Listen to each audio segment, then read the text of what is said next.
Guys, Assalamualaikum warahmatullahi wabarakatuh. Selamat sejahtera.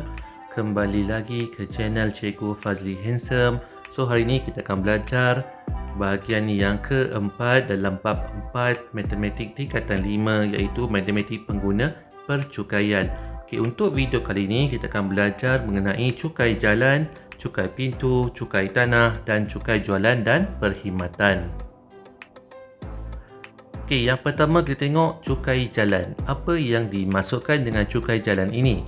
Cukai jalan ialah cukai yang dikenakan kepada pengguna jalan raya yang memiliki kenderaan termasuk motosikal dan kereta.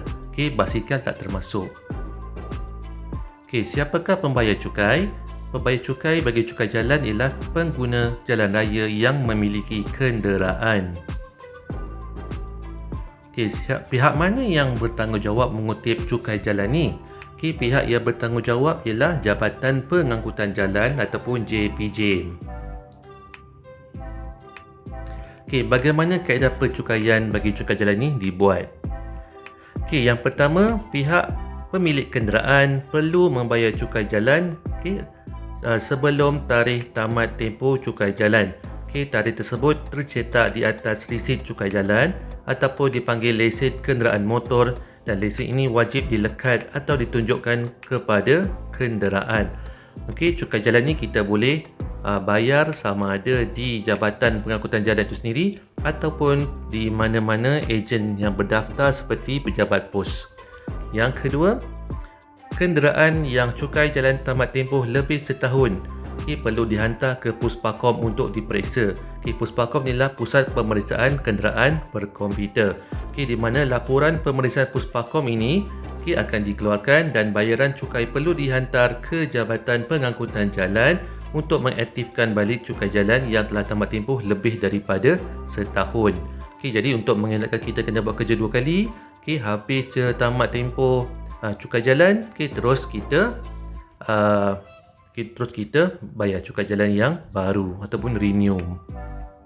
Apa kesan pengelakan cukai? Jika tak bayar cukai jalan, apa yang akan jadi?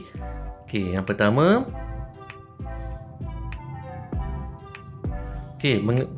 menggunakan kenderaan tanpa membayar cukai jalan yang sah, hukumannya ialah denda tidak lebih daripada RM2,000. Mengikut perundangan Akta Pengangkutan Jalan 1987, Akta 533, Seksyen 23-1. Seterusnya cukai pintu. Apa yang dimasukkan dengan cukai pintu ni? Cukai pintu ialah cukai yang dikenakan kepada semua pemegang atau harta tanah untuk membiaya kos penyelenggaraan. Siapakah yang membayar cukai pintu ni ataupun siapa yang dikenakan cukai pintu ni? Semua pemegang harta tanah ataupun pemilik hartanah. Pihak mana yang bertanggungjawab mengutip cukai pintu ni? Yang bertanggungjawab ialah pihak berkuasa tempatan ataupun PBT. PBT ni bergantung kepada daerah ataupun negeri masing-masing. Ada negeri yang menggunakan majlis daerah ataupun ada negeri yang menggunakan majlis perbandaran, Dewan Bandaraya. Ada tempat yang menggunakan lembaga kemajuan, ada tempat yang menggunakan jajahan dan sebagainya lah. Tetapi pihak ni pihak yang bertadbir sesuatu kawasan tersebut. Harta tanah. Contohnya seperti rumah kediaman, perindustrian, bangunan komersial dan juga tanah kosong. Apa tujuan cukai pintu ni dikenakan? Yang pertama, untuk penyelenggaraan ataupun pengurusan sistem pepejal seperti mengutip sampah, ataupun membersihkan jalan raya, membersihkan tempat-tempat yang tertentu dan sebagainya. Yang kedua, lalu lintas seperti lampu isyarat yang rosak kena perbaiki, membuat pembahagi jalan, penghadang jalan, memperbaiki jalan-jalan yang rosak dan sebagainya. Dan yang ketiga, untuk biaya pengurusan bandar seperti kebersihan, mencantikkan kawasan, landscape, pengurusan saluran, saliran dan sebagainya. Apa kesan jika kita tak bayar cukai pintu ni? Okey, jika kita bayar cukai ataupun bayaran cukai tidak dijelaskan dalam tempoh masa yang ditetapkan. Okey, bermaksud kalau biasanya kita akan suruh bayar cukai antara bulan 1 sehingga bulan 2, okey, dan juga antara bulan 6 hingga bulan 8. Jika kita tak jelaskan cukai dalam tempoh masa yang ditetapkan, hukumannya notis dalam borang E akan dikeluarkan mengikut Perundangan Akta Kerajaan Tempatan 1976 kurungan Akta 171 Seksyen 147 dan 148. Okey, sekiranya bagi kesalahan yang kedua masih gagal menjelaskan tunggakan dalam tempoh 15 hari selepas notis dikeluarkan, waran tahanan dalam borang F akan dikeluarkan dan harta mudah alih boleh disita mengikut Perundangan Akta Kerajaan Tempatan 1976 kurungan Akta 171 Seksyen 147 dan 148. Okey, jadi bila dah keluar je notis kena bayaran cukai pintu, terus dia bayar. Okey, kalau tak, lama sangat tangguh, harta kita boleh disita oleh pihak berkuasa. Okey, seterusnya kita tengok cukai tanah. Cukai tanah ialah cukai yang dikenakan terhadap pemilik tanah seperti tanah pertanian, tanah perusahaan dan tanah bangunan. Okey, siapakah pembayar cukai bagi cukai tanah? Okey, semua pemilik tanah. Okey, yang disebutkan tadi. Okey. Pihak mana yang bertanggungjawab mengutip cukai tanah ni? Pihak yang bertanggungjawab ialah pihak berkuasa negeri, iaitu pejabat tanah dan galian.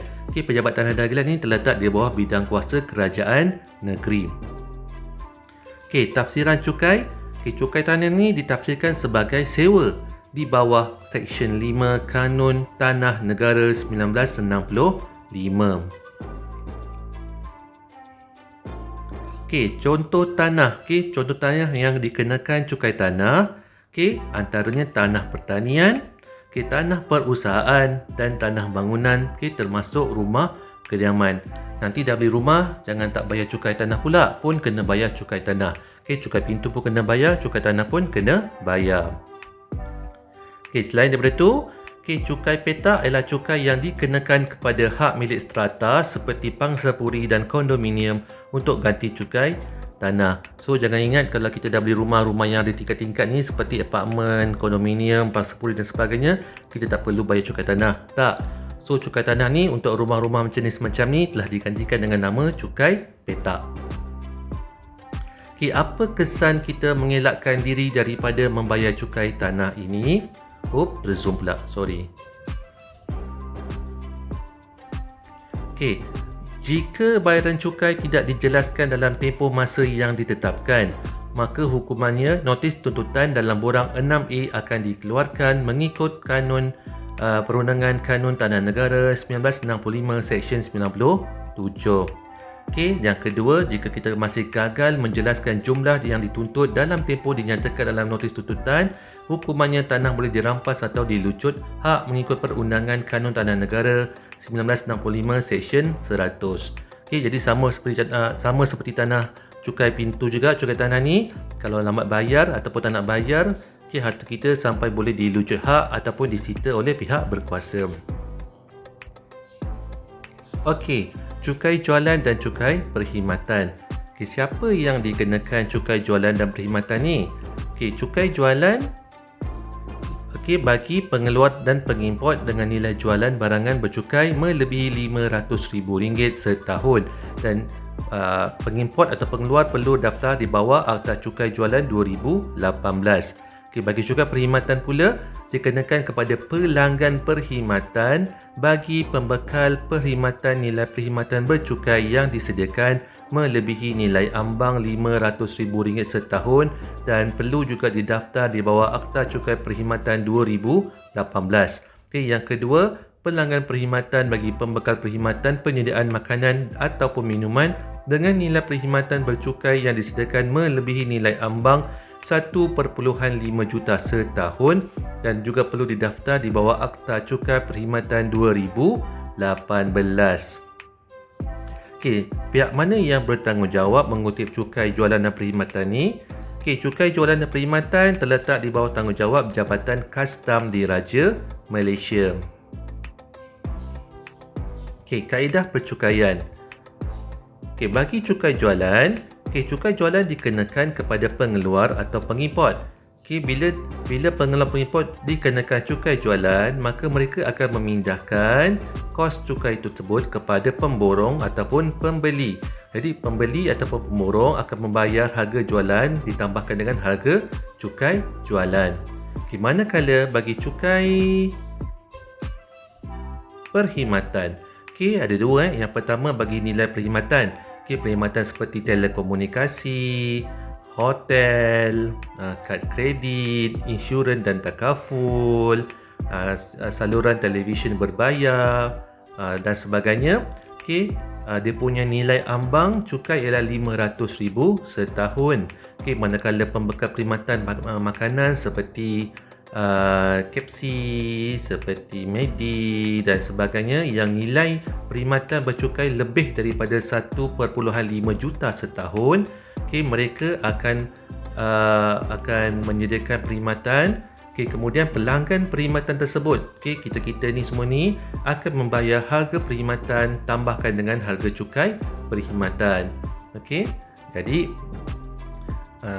itulah harga ataupun cukai jualan perkhidmatan yang perlu kita bayar pada setiap tahun jika kita melanggan perkhidmatan bagi perkhidmatan yang melebihi nilai ambang tadi.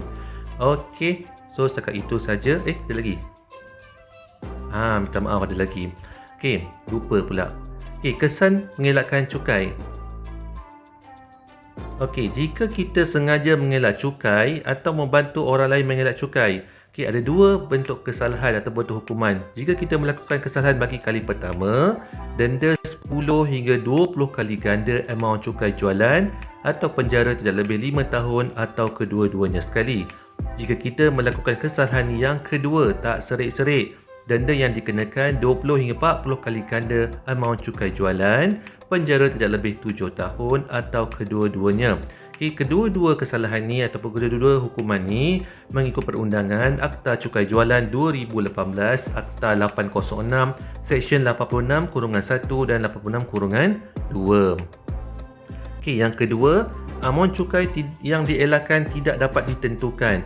Denda yang dikenakan RM50,000 sehingga RM500,000, penjara tidak lebih 7 tahun atau kedua-duanya mengikut perundangan Akta Cukai Jualan 2018, Akta 806, Seksyen 86(3).